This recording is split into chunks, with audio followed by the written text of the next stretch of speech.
Hi అండి, welcome to మాయా రుచులు. ఈరోజు రెసిపీ వచ్చేసి ఎంతో టేస్టీగా ఉండే పెసర మినప దోశలు అండి. ఇలా చేసుకోండి, సూపర్గా ఉంటాయి.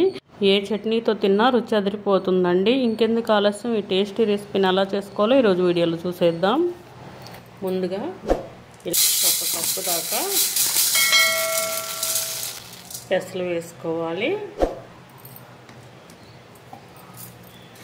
అదే కప్పుతో హాఫ్ కప్పు మినపగుళ్ళు వేసుకోవాలండి. పావు కప్పు రైస్ వేసుకోవాలి. దోశ అనేది మరింత క్రిస్పీగా రావాలంటే 1 టేబుల్ స్పూన్ సగ్గుబియ్యం వేసుకొని నానబెట్టుకోండి. ఇవన్నీ వేసుకొని 2-3 సార్లు బాగా కడిగి నైట్ అంతా నానబెట్టుకోవాలి. నైట్ అంతా నానబెట్టుకొని మార్నింగ్ గ్రైండ్ చేసుకోవాలి. ఇప్పుడు కడిగి నానబెట్టేసుకుందాం. ఇలా వాష్ చేసుకున్నాక వాటర్ పోసుకొని ఇలా నానబెట్టుకోవాలండి. 2-3 సార్లు ఇలా బాగా వాష్ చేసుకొని వాటర్ పోసుకొని నైట్ అంతా నానబెట్టుకోవాలి. ఇప్పుడు మూత పెట్టేసుకొని నైట్ అంతా నాననిద్దాం. ఇలా మూత పెట్టేసుకొని పక్కన పెట్టేసుకుందాం.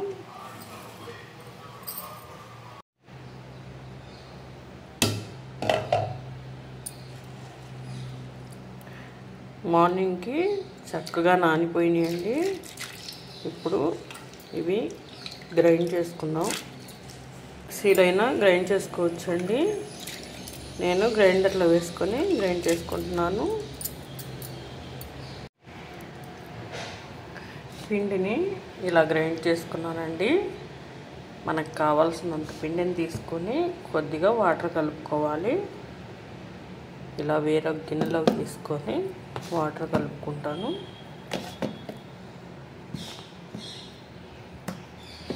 ఇలా పక్కకు తీసిన పిండిని ఫ్రిడ్జ్లో పెట్టుకొని స్టోర్ చేసుకోవచ్చండి.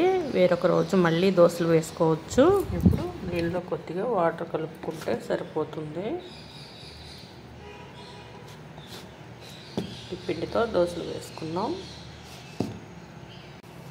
దీంట్లోకి రుచికి తగినంత సాల్ట్ వేసుకోవాలి. ఇలా వేసుకొని కొద్దిగా వాటర్ పోసుకొని కలుపుకోవాలి.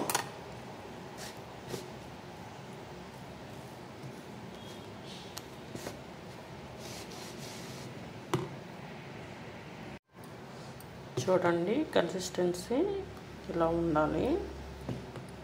ఇలా కలిపేసుకొని పక్కన పెట్టేసుకోవాలి. ఇప్పుడు ఈ పెసరట్లోకి ఉల్లిపాయలు ఇవి కట్ చేసుకుందాం. చాపర్లో ముందుగా ఉల్లిపాయలు ఇలా కట్ చేసుకొని వేసుకోవాలి.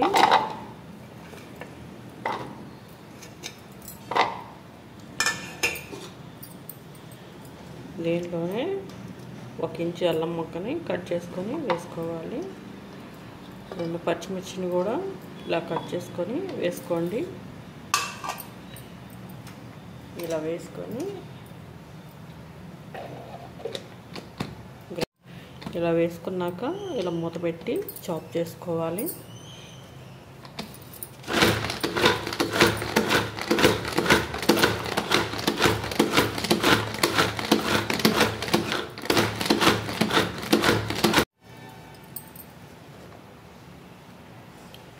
చూడండి, ఇలా సన్నగా చాప్ చేసుకోండి.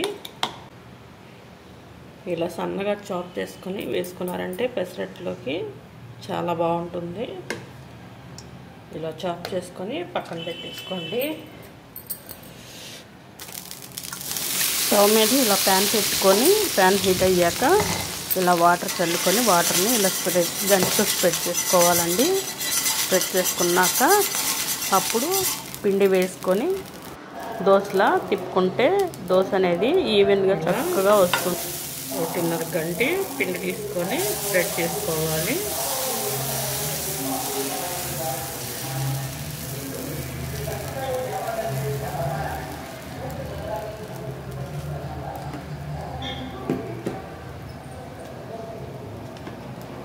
ఇలా స్ప్రెడ్ చేసుకున్నాక దీనిపైన మనం ముందుగా చాప్ చేసి పెట్టుకున్న ఉల్లిపాయలు, అల్లం, పచ్చిమిర్చి ఇవి వేసుకోవాలి.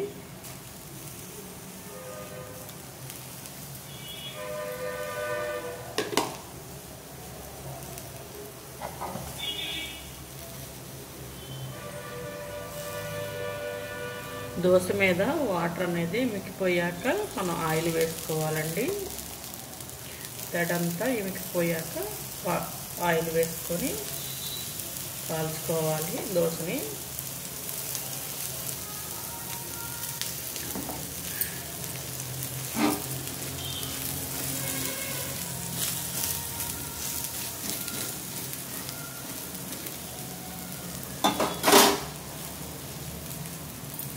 దోశని అటు ఇటు జరుపుకుంటూ ఈవెన్గా కాల్చుకోవాలి.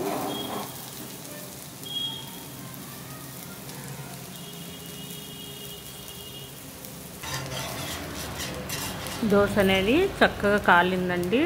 చూడండి వీడియోలో చూపిస్తున్నట్టు ఈవెన్గా చక్కగా కాలింది. ఇలా కాల్చుకొని ప్లేట్లో తీసేసుకోవాలి. ఇలా ప్లేట్లో తీసుకొని మళ్ళీ ఇలా వాటర్ చల్లుకొని ఇలా పిండి వేసుకొని ఇలా చక్కగా స్ప్రెడ్ చేసుకోవాలి.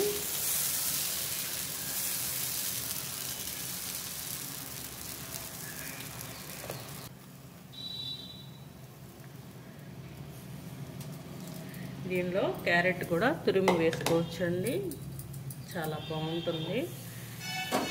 ఇప్పుడు దోశ పైన తేమంతా పోయాక ఆయిల్ వేసుకొని స్ప్రెడ్ చేసుకోవాలి. ఇలా ఆయిల్ వేసుకొని దోశని ఈవెన్గా కాల్చుకోవాలండి. స్పైసీగా భలే రుచిగా ఉంటాయి దోశలు అనేది. దీనిలోకి ఏ చట్నీ అయినా సూపర్గా ఉంటుంది. దోశ ఇలా కాలాక ఒక ప్లేట్లో తీసేసుకోవాలండి.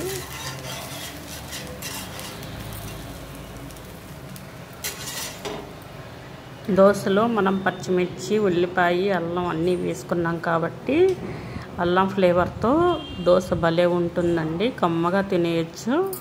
పిండి మొత్తాన్ని అదే విధంగా దోశలో ఇలా ప్రిపేర్ చేసుకోవాలి. అంతేనండి, ఎంతో టేస్టీగా ఉండే పెసర మినప దోశలు రెడీ అయిపోయినాయి. మీరు కూడా తప్పకుండా ట్రై చేయండి, భలే టేస్టీగా ఉంటాయి. ఇలాంటి రెసిపీస్ ఒక్కసారైనా ట్రై చేసి రుచి చూడాల్సిందే. ఈ వీడియో కనుక నచ్చితే ఒక లైక్ చేయండి, మీ ఫ్రెండ్స్కి, మీ ఫ్యామిలీ మెంబర్స్కి షేర్ చేయండి. మా ఛానల్ని సబ్స్క్రైబ్ చేసుకోండి. Thank you.